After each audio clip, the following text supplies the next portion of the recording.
Hi, welcome back. If you're just joining me for the first time, my name is Estefania, and today I'm going to be going a bit further into a question that I posted in one of my videos, so make sure to check that out. In there, I set up the scenario. What if your partner or someone that you're starting to see all of a sudden drops you or stops talking to you or uh, it feels like they've put like a wall or a blockage in between you, right? I'm sure that's one of the scenarios that some of you either might be facing or might have faced in the past.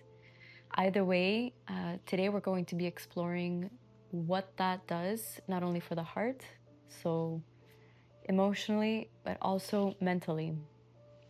Now, if you're going through that right now,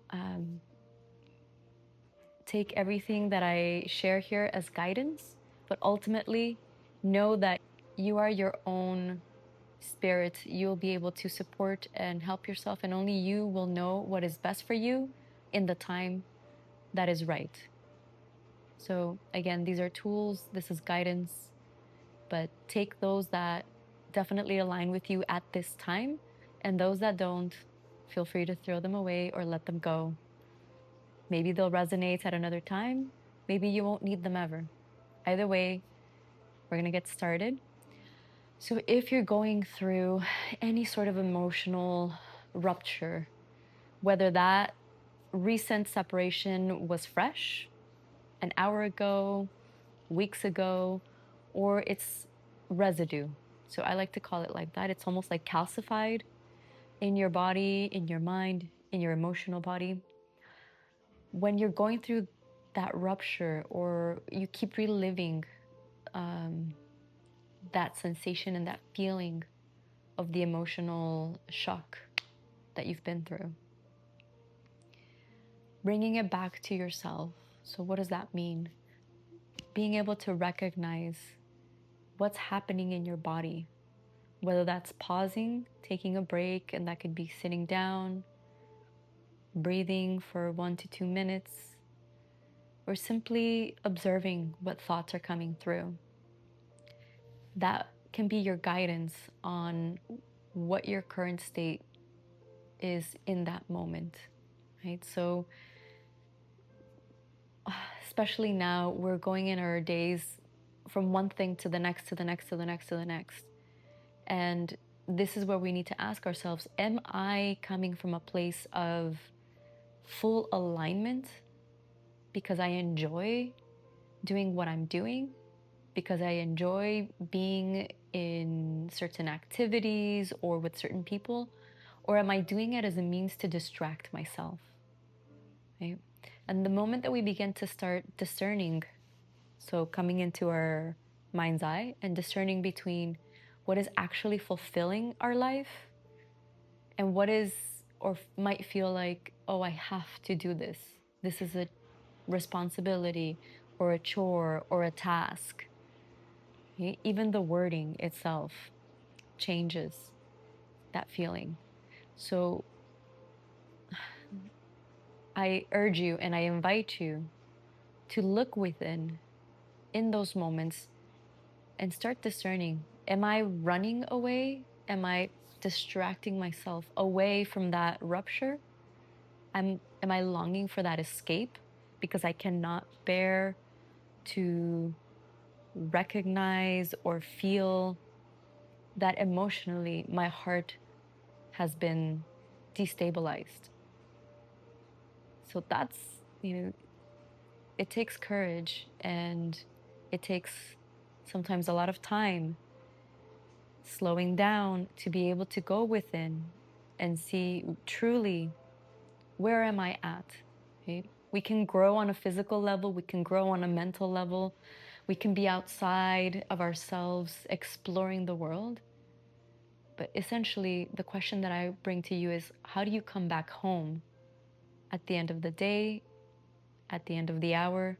How are you coming back home so that you feel comfortable enough to be not only with yourself, but to be with the pain, as hard as it may be? that pain will allow you to grow.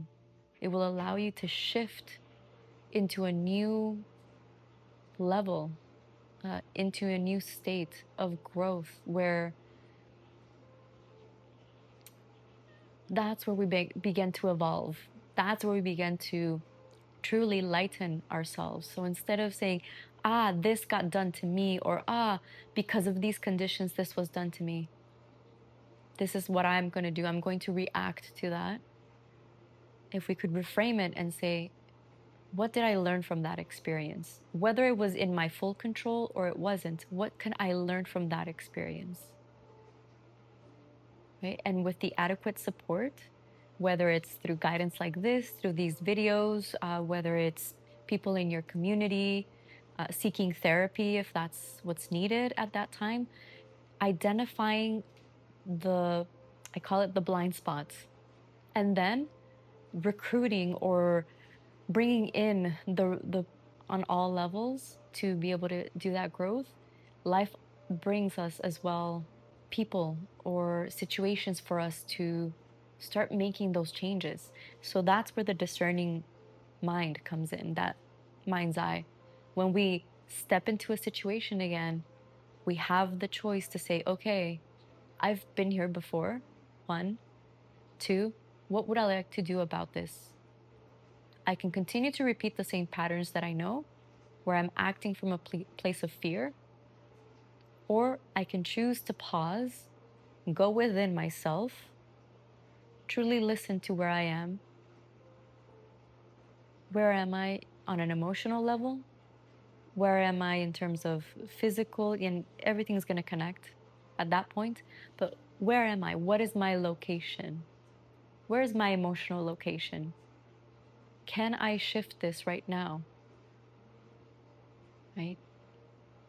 And once we begin to ask ourselves those questions, then when life or circumstances or situations, I call them conditions, whether it's people, situations come at you, then you can take that pause to say, okay, how would I like to respond to this?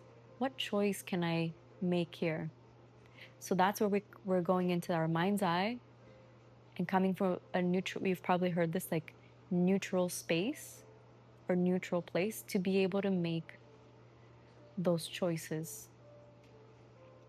But if we continue to push away the blind spots, right? Like, get rid of them or look the other way, but still try to move forward. And we keep running into similar situations, but we cannot see what's in front of us. We cannot see how it might be impacting our emotional state. Then those repetitions or what you probably would see is repetitive behaviors, repetitive patterns, or relationships, right?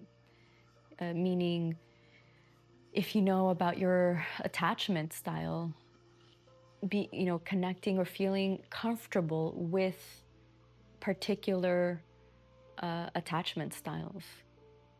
So eventually, as we go through discerning and clearing our mind, being able to pause, we begin to grow out and learn from those experiences.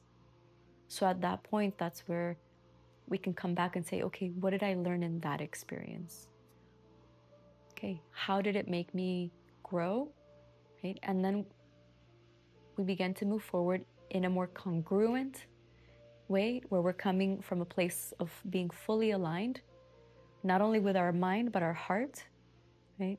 There has to be a connection, a bridge linking both. Because if our mind is moving, but our heart is still behind, then that separation or that split is going to go further. So as we clear our mind, as we make better choices from a cognitive place, we also need to take care of our heart. Emotionally, are we making decisions that are aligning with our feelings, our emotions? And if we can do that and connect both, create that bridge, we will become more congruent, meaning we will be more authentic in spirit, in mind, and in our body. And so we come back to the question, when you're in these moments, whether that rupture, that emotional rupture has been fresh or it's the residue of an emotional rupture, how are you taking care of yourself today? What is it that you need? How can you give yourself that space, that mental space and that emotional space, so that you can land, take in, if it's a breath, if it's walking, whatever resource calls to you, but a moment to be able to pause and walk towards that unknown, walk towards that uncomfortable emotion, knowing that when you walk forward, it's helping you to release that residue and release that shock so that you can move with even more confidence in the future as you keep going and experiencing in this sea of life. So that's the video for today. Thank you for joining. If you like this video or if you'd like to learn more, please go ahead and click subscribe, and I'll see you in the other video. Bye.